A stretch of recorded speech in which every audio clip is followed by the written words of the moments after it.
আজকের ভিডিওতে আমি শেখাতে চলেছি কিভাবে আমরা যে কোনো ব্যক্তির হোয়াটসঅ্যাপ চ্যাট আমাদের ফোনে দেখতে পারবো। মানে আমাদের বয়ফ্রেন্ড থাকুক বা গার্লফ্রেন্ড থাকুক, যাদের হোয়াটসঅ্যাপ চ্যাট আমরা দেখতে চাইছি যে সে আসলে কার কার সাথে কথা বলছে বা কী কথা বলছে বা কী মেসেজ করছে বা কোন রকমের ফটো পাঠাচ্ছে, সব কিছু চাইলে কিন্তু আমাদের ফোনে আমরা খুব সহজে দেখতে পারবো।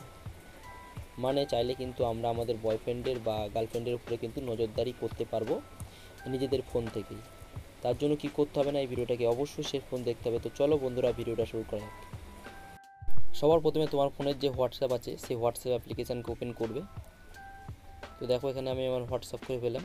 এরপরে দেখো উপরের ডান দিকে যে থ্রি ডট আছে সেখানে ক্লিক করবে। ক্লিক করার পর দেখো নিচে সেটিংয়ের অপশান আছে, সেটিংয়ের অপশানে যাবে। যাওয়ার পর তোমার প্রোফাইল চলে আসবে। ডান দিকে দেখো একটা প্লাস আইকন আছে, সেই প্লাস আইকনে ক্লিক করে দেবে। ক্লিক করলে দেখো নিচে অ্যাড অ্যাকাউন্ট বলে একটা অপশান দেখতে পাচ্ছ, অ্যাড অ্যাকাউন্টে ক্লিক করে দেবে। তো ক্লিক করে দিলাম।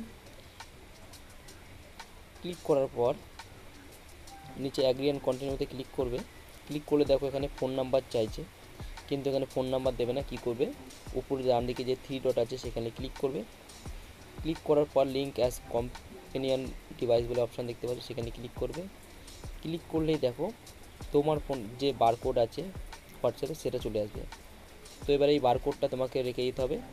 এরপরে কি করবে না, তোমার যে গার্লফ্রেন্ডের যে ফোন আছে, যার হোয়াটসঅ্যাপ তুমি তোমার ফোনে যে কোনো মেসেজ দেখতে চাইছো, তো এবার তার ফোনটা নেবে। নেওয়ার পর উপরে যে থ্রি ডট আছে সেখানে ক্লিক করে দেবে। ক্লিক করার পর লিঙ্ক ডিভাইস বলে যে অপশান দেখতে পাচ্ছ 4 নম্বরে, সেই লিঙ্ক ডিভাইসে ক্লিক করবে। ক্লিক করার পর লিঙ্ক ডিভাইসে ক্লিক করবে। ক্লিক করে দিলে এরপর ওকে করবে।